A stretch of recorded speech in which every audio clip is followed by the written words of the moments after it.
days.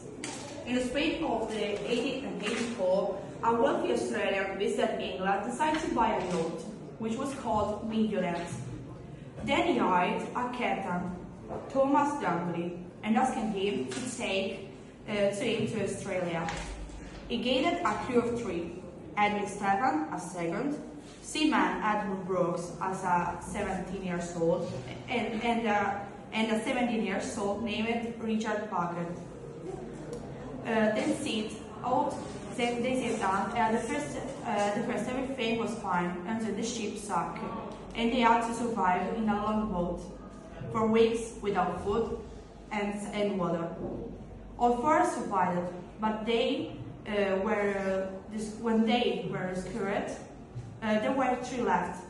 They had, in fact, Aidan, the 4th man, the 17-year-old man, to survive. The lawyers can start the process, and the defendants can sit in the dock.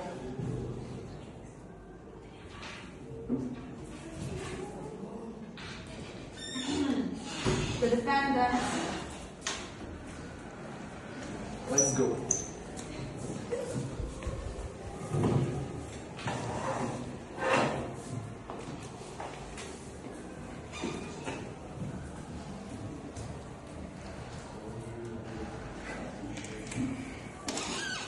Come on.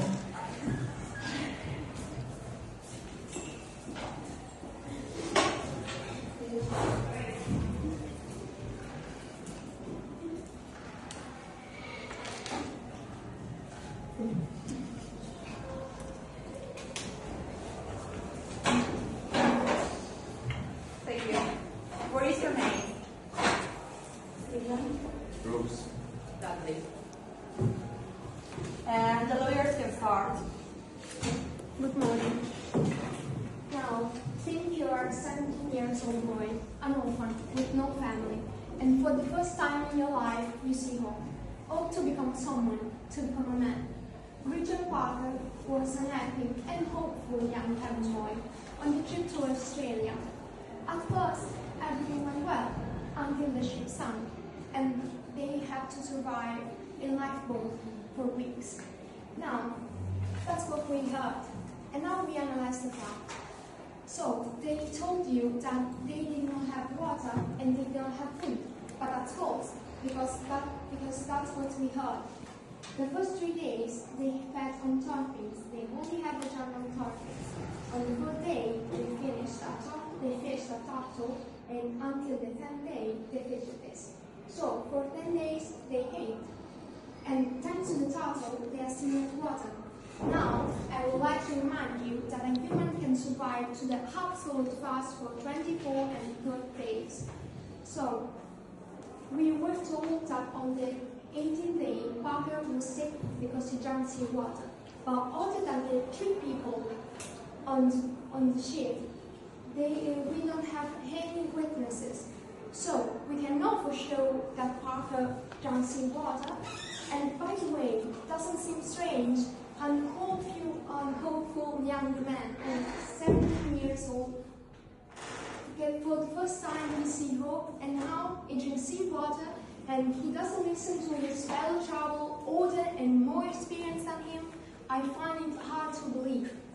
And honestly, in fact, we can consider Dudley the architect of everything. He began to propose the lottery and never asked Parker's opinion. He decided on the 20th day to kill Parker, telling him that it was his time, as he could have this power, the power to choose to someone's life, power that no one has.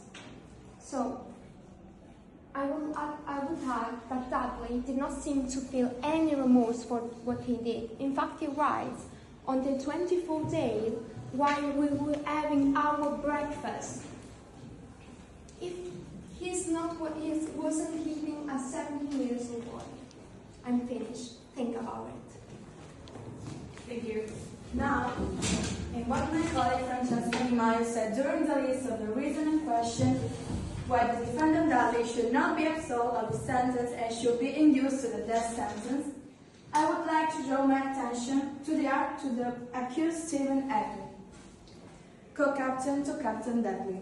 But first, I would like to make another observation that my colleague did not make. I would like to draw attention to the Article 52 of the Criminal Code, which reads, when a private person acting on his own judgment as the life of comrade, his can act only be justified on the basis of self-defense. Self-defense against the acts of the person whose life is taken. This principle has been extended on the case of one man killing another to prevent him from committing another kill. But this principle does not apply to this case, because the inmate did not protect himself from any of Parker's acts.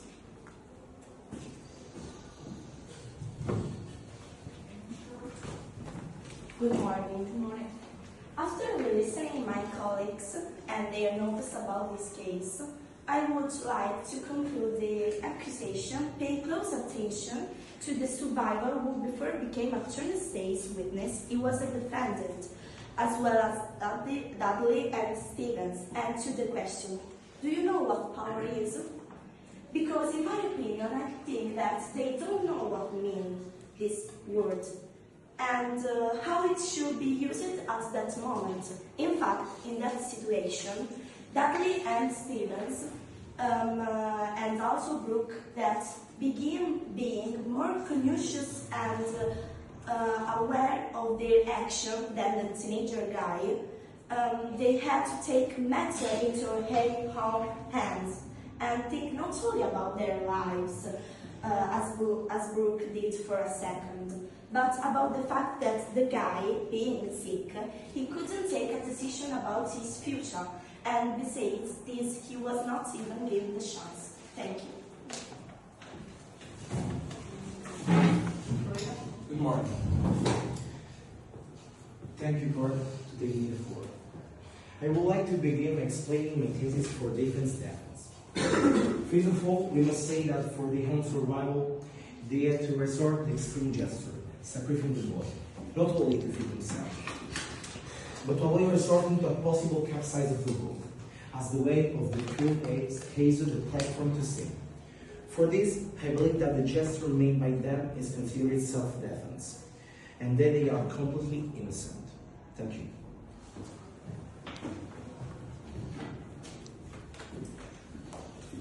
I would like to reply to lawyer Mr. Saran. We paid attention to Article 52 of the Penal Code, which are self-defense as it's deemed. What I would draw attention to is the concept of necessity, since Parker was still under the pressure of necessity. Article 32 of the Penal Code deals precisely with this issue and quotes. An act which would otherwise be a crime may be excused if the person accused can show that it was done only in order to avoid consequences which could not otherwise be avoided, and which, if they had followed, would have inflicted upon him or upon other inevitable and irreparable evil that no more was done, it was reasonably necessary for that purpose, and that the evil inflicted by it was not disproportionate to the evil avoided.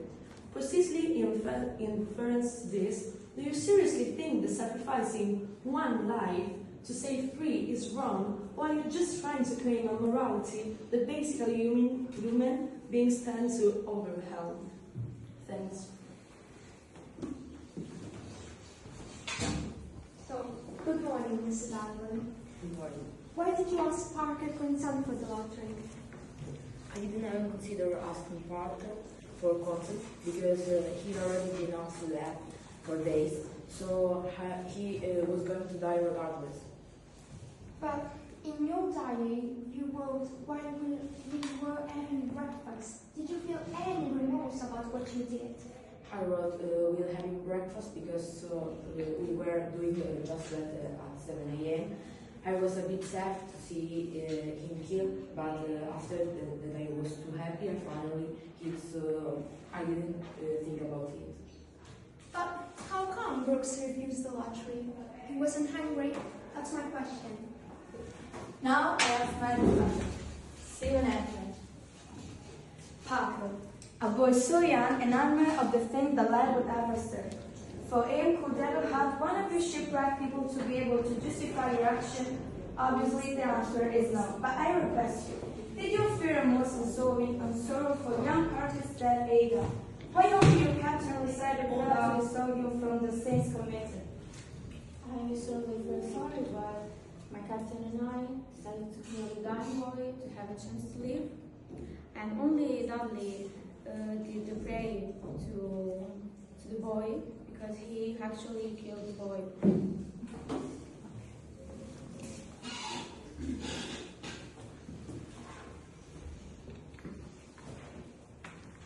You don't have questions?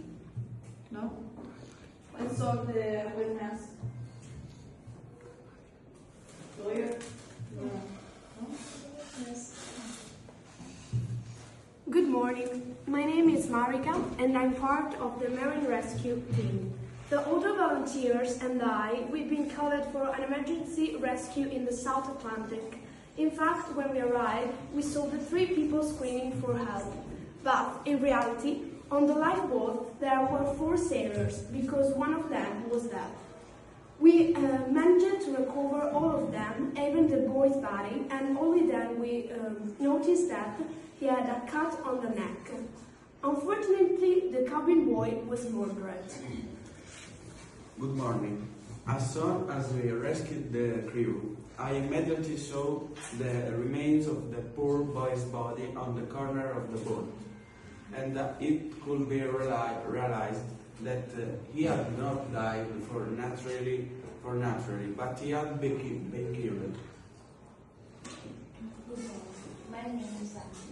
I am a medical assistant. I remember the scene perfectly. My colleague and I approached the boat to help them. Initially, we saw 3 boys. We had not yet seen the body of the dead boy. They seemed very calm about it, if nothing had happened. But to the question, is there anyone else with you? They calmly pointed the body of the dead boy, sparing you the details of a chilling scene. Hi, I am the one who was driving on the boat with my colleague. When we arrived, I noticed fear and repentance on the faces of the 3 boys, but I didn't understand why. And when I saw the body of that boy, I understood what happened. Sorry, Judge. I want to see the version of Brooks. Come on. So, I didn't agree with the roulette or with eating the cabinet boy, but I did it because I was very hungry and I had no choice. I should die, but I decided to survive. So even if I did something that goes against my morals. Okay.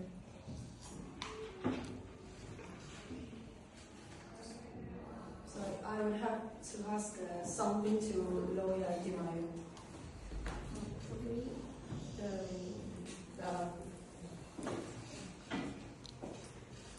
Maio's lawyer argues that such an experienced young boy would have listened to the advice of an adult. But she's so sure that an orphan boy was always being forced to follow rules, doesn't want to escape of them. Objection. I think what you say escape, I think is freedom. It was a 17-year-old boy, and for the first time in his life, he can't see the world. Yeah, but he has a concept of a man as something to follow too. In an orphan trophy. I think that he know how to behave himself. I agree to the defense. I agree too. I disagree with the defense because they have committed a murder, so they have to go to prison. I agree with my colleague. And now? Descrive. The decision is over. The jury has made a decision. And about what we have said. No, sorry. Two of the jury agree and two disagree. We have a problem now. No, I won't. We're waiting for your vote. The vote for sense. It's all in your head. For agree or disagree? GG. I disagree with the defense. I think It's better than that one person and not all. yes, but the defense win. Okay.